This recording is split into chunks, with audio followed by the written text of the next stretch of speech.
Voting is a civic duty. Let's register on the electoral list.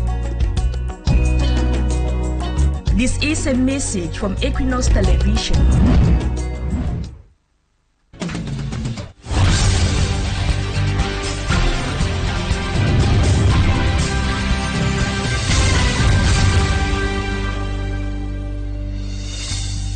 At 6 p.m. in Boya, chief town of the Southwest region, same time right in Akwadwala. Good evening, dear viewers of Equinoxe Television. Thank you so much for taking the rendezvous with us on this edition of the 6 p.m. primetime newscast. First, our major stories.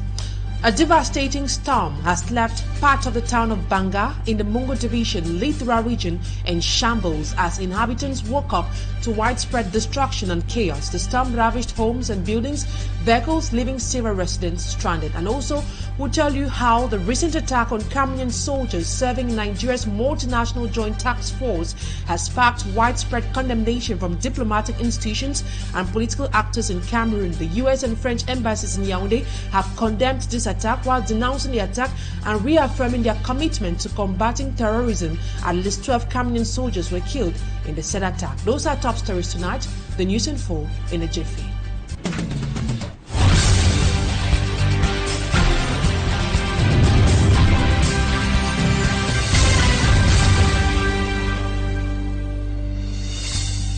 Thank you so much for always choosing Equinoxe Television for presentation. I am Immaculate Fogwe. A devastating storm swept through the town of Banga, leaving a trail of destruction. Residents have suffered significant losses, with many homes severely damaged by the strong winds and heavy rains. The principal of Providence Bilingual Comprehensive High School in Banga is particularly concerned as the school, which serves as a GC examination center, was equally affected. Malagla reports on the aftermath of the storm. Building of more than 20 classrooms had its roof blown off by a strong wind followed by heavy rains in the town of Banga, Mungo Division on Wednesday evening. And because of this, Providence Bilingual Comprehensive High School, one of the GC examination centers, will face limited space for candidates in the upcoming exams.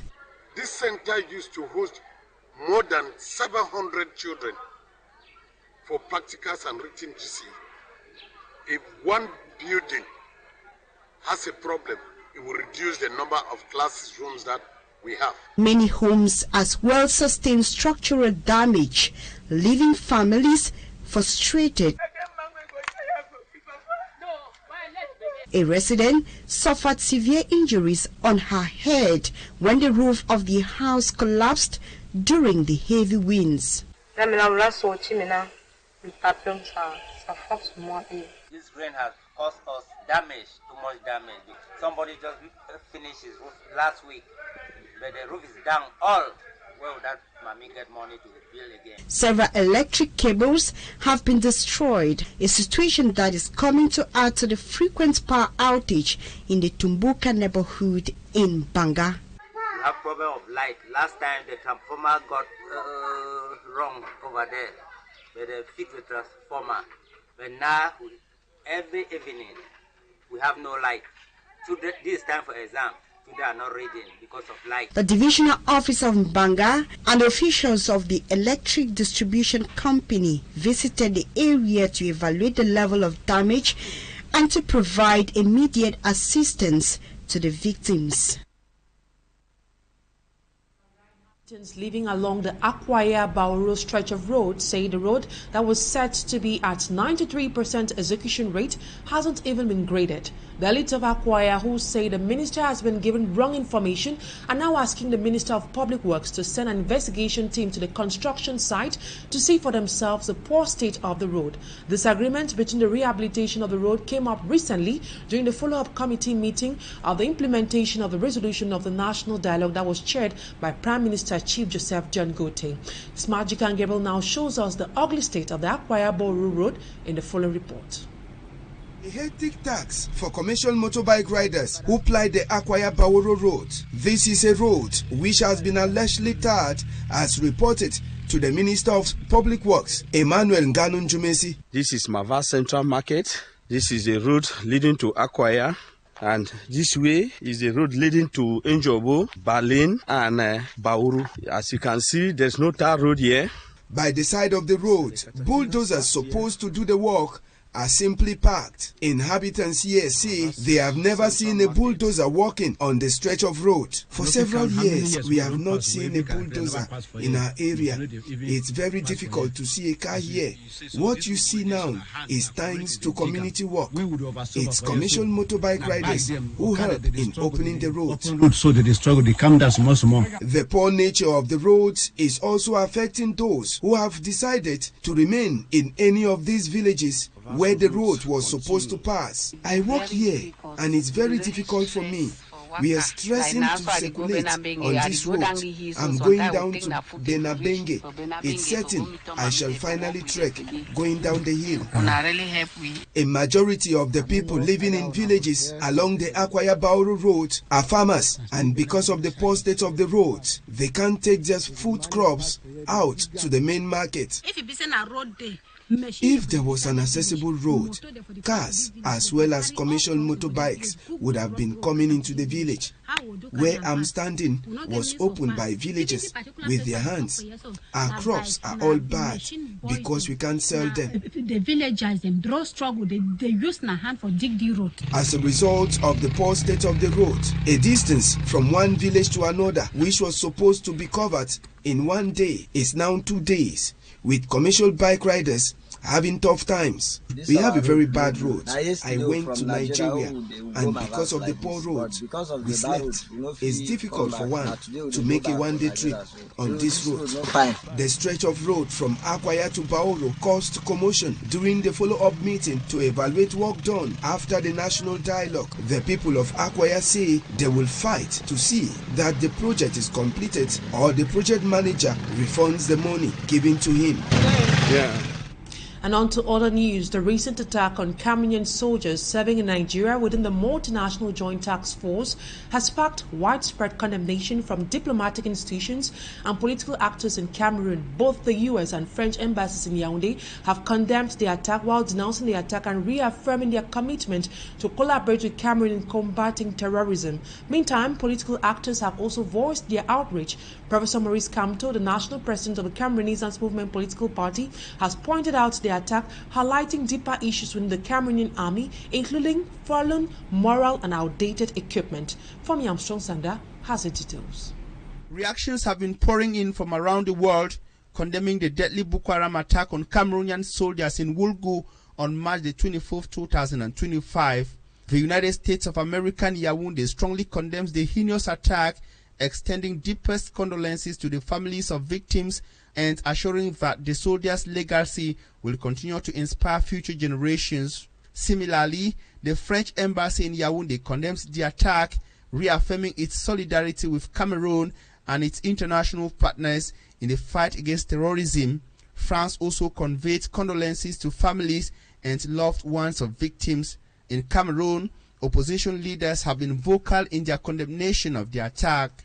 Professor Maurice Kamto, national president of the Cameroon Renaissance Movement (CRM) party, expressed concern over the military high command's management of problems, citing the ease with which Boko Haram carries out attacks and the heavy toll on the nation Cameroon. He emphasized the need for the government to address urgent problems, including rejuvenating the senior ranks of the army, improving troops' morale, and addressing logistical challenges. Presidential hopeful Barrister Akere Muna of the Now movement also condemns the attack, expressing shock that the media focused on football and the ruling party's anniversary instead of reflecting on the sacrifices of the fallen soldiers. He highlighted the heavy loss of lives, with over 11 soldiers killed and around 20 others injured. The attack is a grim reminder of the ongoing threat posed by Boko Haram in the region. According to reports, the militants disguised themselves as herders and launched a surprise attack on Cameroonian soldiers' position in Wulgu, killing over 10 soldiers and leaving several others wounded. And now we move over to the northwest region of Cameroon, where residents of Santa are protesting the establishment of a new village, Santa Akum, and enthronement of its chief. Demonstrators claim the move is illegal, citing prefectural orders that prohibit the chief's inauguration. The protest comes amid concerns that the creation of the new village threatens community peace. In a surprising development, the planned enthronement ceremony has been suspended. Mbostella, our northwest chief correspondent, tells us more. Cards in hand and anger in their voices, the people of Santa Village have mobilized to reject what they call an illegal creation of a village known as Santa Akum and the enthronement of its chief known as Mr. Fru Francis Wanki. They should not do this type of thing, because this type of thing, they do this type of thing, it will create tension and war, even war, because there will be trouble inside this village. This village has been in peace. And we know say Santa is Santa, Akum is Akum. The conflict is not starting today. A prefectural order from June 15, 2017 and a sub-prefectural order from April 8, 2021 barred Mr. Fru Francis Wanki from acting as the chief of Santa Akum. We need peace for this Santa land, because the palace, it will remain for Santa people. Nobody say Mango Joe should don't come out from nowhere. Come talk say he go be chief. He no go work. He no go work. We don't talk say he no go work. The solution will be very simple for the administration that is in place to stop this kind of anarchy, the disorder where they try to bring them in place to create village inside a village. Because this village where they want to create them, you don't get jurisdiction, you don't get territorial boundary. The protesters marched to the divisional officer's office where they were received by the administrators. My Etat-Major and I, we are working so hard to bring that small calm and peace that we have here in Santa. For now, the enthronement of Mr. Fru Francis Wanki, initially scheduled for March 27, 2025, is suspended until further notice. The suspension has momentarily calmed tensions, but the bigger question remains: will Santa Akum ever be officially recognized, and will its chief be enthroned? For now, Santa waits. Northwest Chief Correspondent Mbostella reporting there. In other news, while many believe that having triplets is a blessing that brings immense joy to a family, the mother in Bafoussam is facing unprecedented challenges. Orlando Patrick Kenfak reports on the heartbreaking story of a mother struggling to care for her sick triplets, highlighting hardship that comes with raising multiple babies at once. His report. Many people are fighting to get this blessing from God, to be called Mani or Tani, according to the Cameroon context. Here is a mother of triplet who is regretting after putting to birth. The load is too much. Taking care of triplet, it is a studious work. Financial means are required. These 3 children take 1 container of milk each day. I am forced at times to mix it with pap. It is not easy to feed them. They are 6.5 months old, and the worst is that my husband is jobless. Angel Ida Fossing, 30 years old, mother of now 8 children, is going through tough time as her present situation is not permitting her to carry out activities. Since I got pregnant, I have just been on one spot. It was not even easy for me to work. I delivered these children at 7 months. I was operated. The family of my husband really helped us, and since 5 months, I am really facing difficulties to feed the children. Almost abandoned, Ida is coming to the limelight to ask for help as the situation of a mother of triplet is almost getting out of her hands. People were helping me, but today things are difficult. It is not easy for someone to keep up helping you, because when I call some family members that the children are facing difficulties, the response is just like, I am disturbing. I myself, I don't fit well. If someone can give me just a container of milk to feed these children, I will be very happy. I really need help from anyone all over the world. Partout dans le monde entier, j'ai vraiment besoin de l'aide. Presently at the hospital in Bafoussam with the children, the mother of Triplet is pleading for assistance from any goodwill all over the world. To politics, Professor Maurice Kamto, the national president of the Cam Renaissance Movement political party, has condemned the Minister of Territorial Administration's attack on the special advisor, Albert Zongang. The development comes after Zongang responded to the minister's provocative remarks in a video. Siri Chakutio files in details.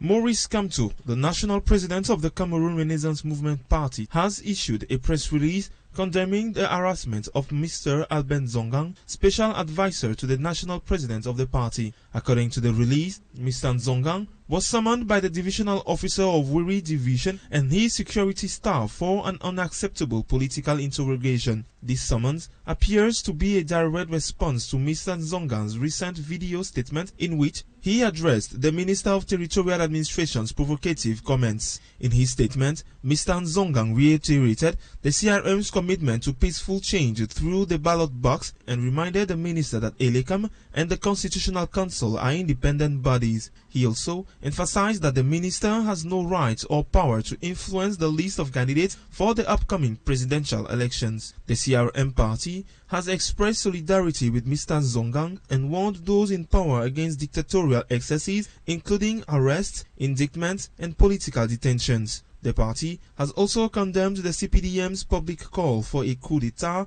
if Maurice Kamto is elected president. The press release highlights the growing tensions in Cameroon's political landscape ahead of the presidential elections.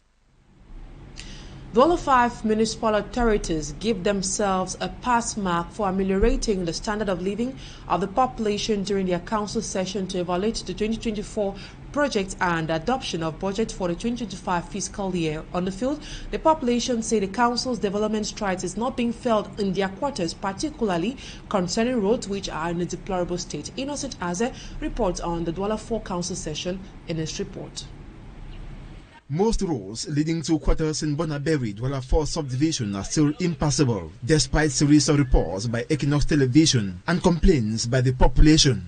Another rainy season is around and the impact is already being felt with just a slight downpour. You see, na entre matango this for Bonaberi.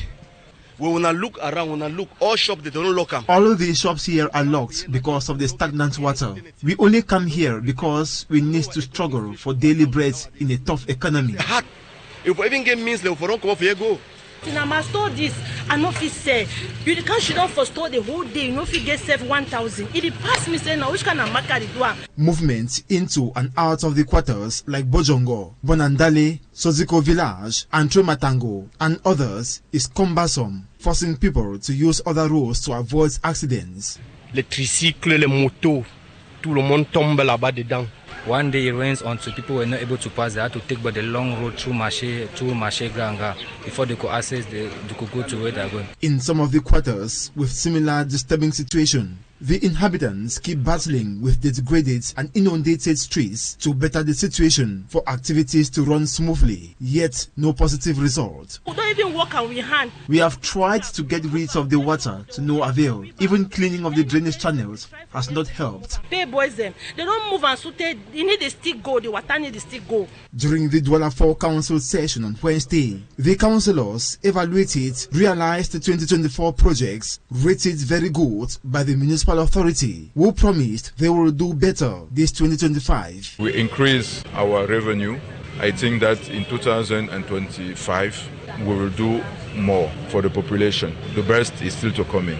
The public municipal service should be the priority, and you have seen the financial result. We advise them to continue to work in Almond. The senior divisional officer for the WURI in attendance urged the municipal councillors to boost their efforts, bring in more strategies to generate revenue, to realize earmarked projects. He tasked the population to collaborate and pay their dues to enable the council work and ameliorate their standard of living. That report done by Innocent Aze ends this first part of the news. Talking Point is up next.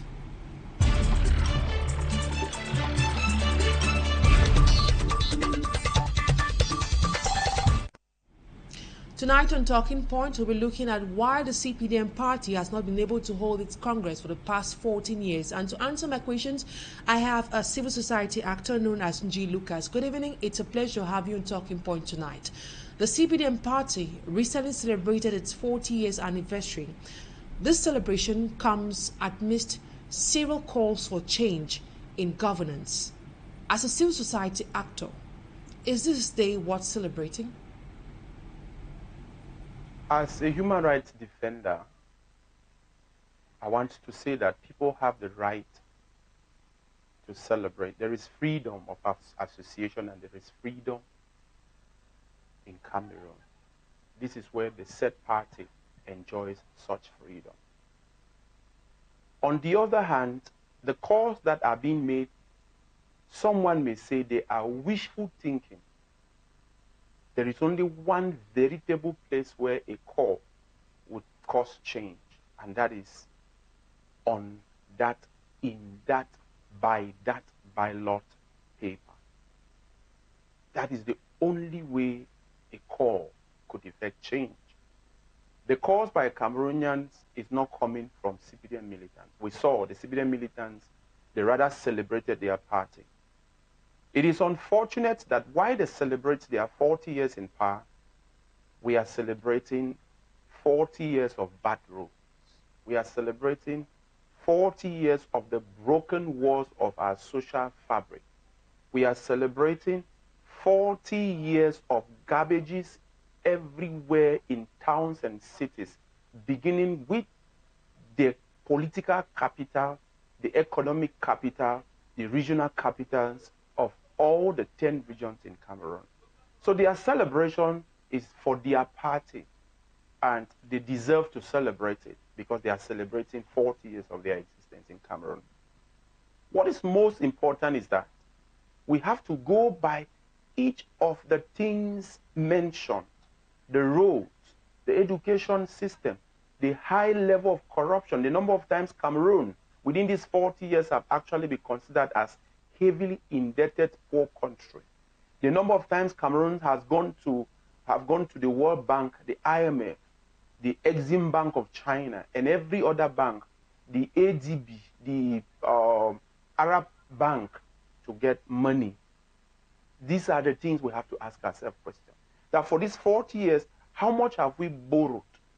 What have we done with the money? These are the other things we need to ask ourselves as they celebrate. But to think that they don't have any right to celebrate, no, they have every right to celebrate. Their celebration is with respect to their agenda. So you have to ask yourself questions. Now that they do celebrate, what should you tell them? And to those who are clamoring or calling for a reform, let us take this moment. We are in an electoral year. We should rather take this moment and go to the ballot box and cause the change that we want. How can we explain that the CPDM party has not held a Congress for 14 years and that activities are not, and that activists are not demanding the implementation of the statutes, which stipulates that the Congress must be held every 5 years? By some members of the CPDM party for a convention, for the party to have its convention. They have a statutory convention, or they have a statutory article that talks about their convention. There is an internal rule that they adopted some years ago, wherein that same year, the present president of the Republic of Cameroon, Mr. Paul Biya, was indeed made known to the world that he is a natural candidate. When we talk about natural candidate, by simple inference, it implies that this is someone who can only leave office or dies in an office.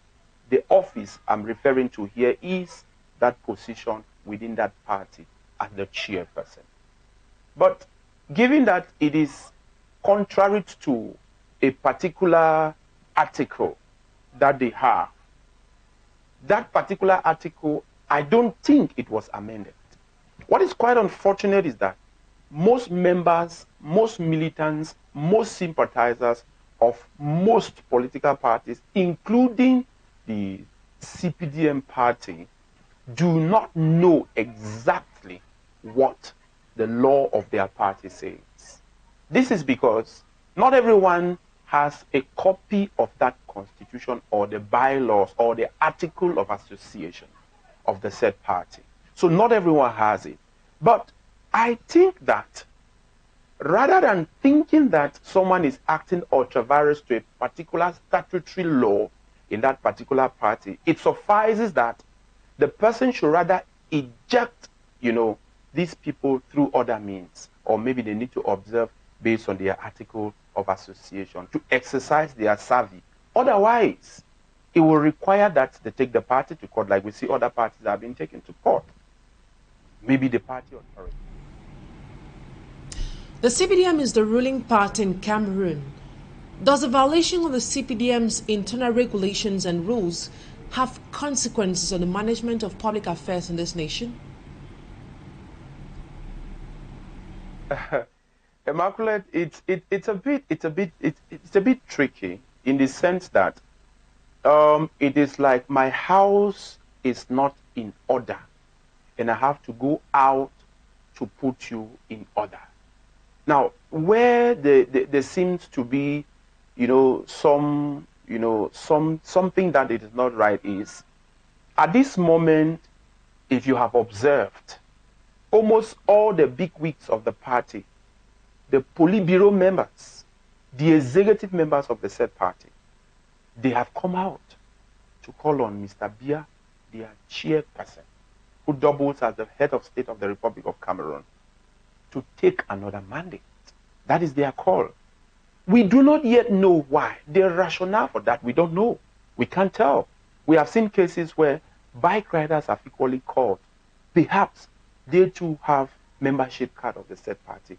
But with regards to your question, that is, can this wrangling, can this violation of their internal rule affect the management of the country? Yes, of course. I'll give you a case. I'll give you the case of the United States. When the Republican Party had an issue, it was difficult to manage America. I'm talking about the days of Donald Trump, while he was the president.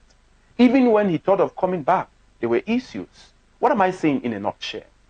There is that difficulty for you to have a smooth functioning when your house is not okay. But I think that when it comes to the state, there are institutions managing the state. At this moment, the people manning these institutions are, of course, members of the CPDM party, but they don't operate in the name of the CPDM party. They operate with respect to the law of the Republic of Cameroon. So it is important that those who have issues with this, there is another way they can look about it. Maybe they have noticed that some ministers can no longer do their job well because the internal issues are not right. They may do something about it. But I don't think that this can cause the country not to go on, because the laws of the country surpasses that of the party. So if the party cannot comply with the laws of the country, or members of that party, if they cannot comply, that is when we are going to come after them with respect to the constitutions, the penal code, other laws that have been made, other conventions that we have ratified, and every other thing that we consider law in this country. These are the only instruments that we can use to call them to order. And regarding the upcoming hearing on April 10th at the Yaoundé Administrative Court, it's uncertain where the judge will rule that President Paul Biya is exercising an illegal mandate as head of the CPDM party. However, the court's decision will likely depend on the interpretation of the CPDM statutes and the Constitution of Cameroon. If the court finds that President Paul Biya's mandate has indeed expired, it could have significant consequences for the CPDM's participation in the 2025 presidential elections. What's your opinion on this? Yeah, I'm smiling with your question, Immaculate, because it's like you want to present something that did not exist. Okay. Firstly, when a case is in court, you comment not on it. However, we are hoping to get the very first outing of the court, the very first hearing. That is, if we will have it. I'm laying this foundation so that the viewers need to understand what is on the ground. Now, the mandate of President Biya, Mr. Biya got his mandate from the party as was decided by the party. So, in issues like this, it is a Congress where there are groups of people that will decide. And it was in 2011 that he was made the natural candidate. That is, Mr. Biya has decided by his party, militants, and the executive. He is a natural candidate. So I don't think, except this decision has no merit, except this decision was not signed, except there cannot be any proof by the party's top officials of that decision that made Mr. Biya the natural candidate. Other than this, it will be very difficult for the courts to entertain that. On the other hand, on whether the court is going to entertain it, maybe they'll throw it out with respect to the fact that he is the head of the judiciary. No. Cameroon is a state of law. And this is a test to the party, CPDM. I want to be categorical. We have seen the case of Edi Kawala. We have seen the case of Kabralibi, where despite the court's decision, the Ministry of Territorial Administration has its position.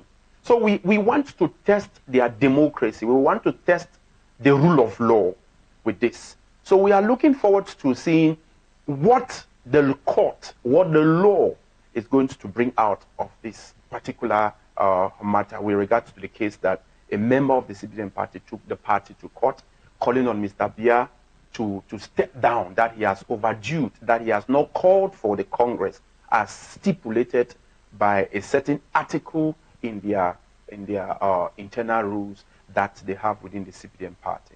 So I think, Immaculate, it is a bit, it's a bit difficult. We are talking about reality, and you have the ideal and the reality. That is, you have the ideal and the reality. Pardon. So we have the ideal, which is what you seek to get, but the reality is what we want to see on the ground. So much, NJI Lucas, for accepting my invitation on Talking Point tonight. And that's what will put a cap to today's edition of the 6 p.m. primetime newscast on Equinoxe Television. Thank you, ladies and gentlemen, for always staying with us.